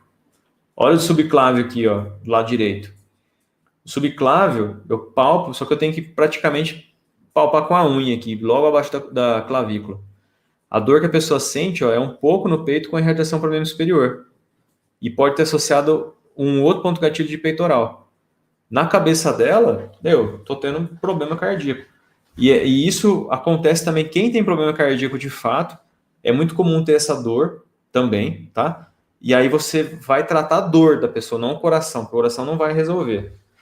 O coração tem que ser outro tipo de reabilitação. Mas a dor que a pessoa sente pelos eventos cardíacos que ela tem, pode ser que resolva também. Essa foi uma das coisas que a Janet Travel começou a perceber nos pacientes dela. Quadrado lombar. Isso aqui é excelente também. Porque o quadrado lombar é muito comum a pessoa ter problema de hérnia de disco e ter ativação de quadrado lombar. E ela sente, ó, a dor dela onde que é, bem lá na sacroiliaca. E você faz ajuste, faz um monte de coisa, não resolve. E o problema era ter sido mole, tá? E com a radiação ali pro bumbum dela, né? Pra parte inferior. Que às vezes dá a impressão que é esquiatalgia. Tá? A inflamação lá na bursa do isquiático, né? Bursite do isquiático. O iliopsoas. Iliopsoas também, gente, é um assim que não tem como você não ver ele, porque pessoa com dor lombar praticamente tem problema de iliopsoas. Eu tenho que palpar para poder ver se reproduz. E muitas vezes o problema que a pessoa tem é o iliopsoas só. Você resolve ele, inclusive alongando só. Às vezes é difícil de palpar, causa muita dor.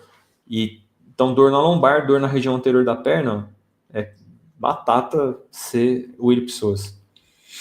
Os glúteos também é importante, ó. O padrão de dor do glúteo também é com irradiação para membro inferior, que é confundido com a parte neural, mas basicamente uma hérnia de disco. E aí, de novo, às vezes a pessoa tem a hérnia, tá? Você não vai tirar a hérnia dela, mas você tira o sintoma, que às vezes não é por conta da hérnia, fazendo quadrado lombar, glúteo e ilipsoas, por exemplo. É quase um protocolinho que eu gosto de usar, que é tiro certeiro. O piriforme, né, que também é conhecido, dá para fazer alongamento piriforme e fazer liberação. O quadríceps, de maneira geral, então, ó, um ponto lá perto da virilha, dói o joelho, e aí às vezes a pessoa acha que está com problema femoropatelar, e o problema é um trigger point, né? Vasto medial, a mesma coisa, tô com problema de menisco, né? E às vezes não é. E o intermédio também acontece, e o lateral, que a pessoa acaba tendo dor na região mais lateral do joelho, e até na região de quadril, e muitas vezes o problema é do vasto lateral. O gastrocnêmio sóleo, também a pessoa pode confundir com um problema lá de facete plantar, e o problema está longe do pé, está lá na panturrilha da pessoa, tá? E pode doer também na própria panturrilha.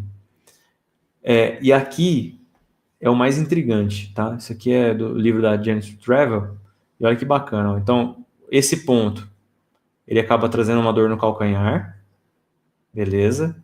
Esse aqui vem aqui no meio da panturrilha. Só que ao mesmo tempo, esse ponto aqui, ele pode gerar uma dor lá em cima da sacro ilíaco. Mas o mais impressionante é esse ponto, ó, que ele fica basicamente no meio ali, assim, na intersecção dos gastrocnêmicos sóleo, e a pessoa vai ter dor aonde? Lá na bochecha dela, lá no rosto. E como que você vai imaginar um trem desse? Vou palpar a panturrilha dela e ela vai apresentar uma dor lá na face. Mas como que eu sei? Palpando. Vou ter que colocar a mão no paciente para poder verificar como é que ele está. O tibial posterior flexor longo dos dedos e do hálux, né? Então também, ó, pode ser confundido com dor na tendinite de calcâneo, né? Facete plantar e até neuroma de Morton pode ser confundido, ou dor bem no dedão do pé, né? Pode ser também um problema que o paciente pode apresentar. E você vai palpar onde? Lá na panturrilha dele. Lá na panturrilha dele. Você palpa lá na panturrilha, né? Na musculatura posterior da perna dele, e ele vai apresentar esses problemas. Ele tem que palpar para poder verificar, tá? Bom, então vou ficando por aqui, deixando essa frasezinha com vocês, né? Que as habilidades que te trouxeram até aqui não são as habilidades que vão te levar para o próximo nível da sua vida. Ah, mas eu sempre fiz assim, não, que bacana, sempre foi muito útil. Até agora. E agora tem que ver o que é que vale a pena você fazer, tá? Vou finalizar o slide aqui então. Vou voltar para falar com vocês aqui. E quero saber se alguém tem alguma dúvida, tanto no YouTube, agora que estou conseguindo ler as mensagens também, ou aqui no Meet, para trocar uma ideia aí, se alguém quiser falar alguma coisa. Amanda, das perguntas que você recebeu lá, tem mais alguma coisa?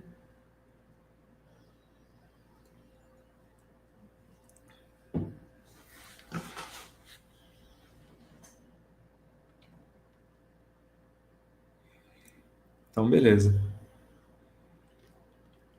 Bom, se ninguém tem mais nada, vou finalizando aqui. Obrigado, agradeço. Se inscreva no meu canal, dá um like. E a gente conversa então pelo Insta, tá? Se alguém quiser, quem tiver meu telefone também pode mandar mensagem, a gente vai trocando uma ideia. Obrigado para todo mundo. Obrigado, Amanda, pela oportunidade de conversar aí com o pessoal. Braulio, valeu, Braulio. Mais a galerinha que ficou até... Vai ficar gravado? Hã? Vai ficar gravado? Eu vou deixar lá no YouTube, mas eu vou passar só para um ou para outro. Por enquanto eu vou deixar lá alguns dias, depois eu vou tirar do ar. Valeu, Du. Valeu, Camila. Estão lá no YouTube também. Obrigado, viu, irmão? Vamos marcar depois de ir para Fortaleza fazer o curso lá com a Amanda. O Yuri, a Andressa, quem mais está aí que eu não consegui ver? Essa galera, mais do YouTube. Valeu, meu irmão. Bom, precisando de alguma coisa, é nóis. Amanda, obrigado de novo. Boa noite para vocês e a gente se vê numa próxima.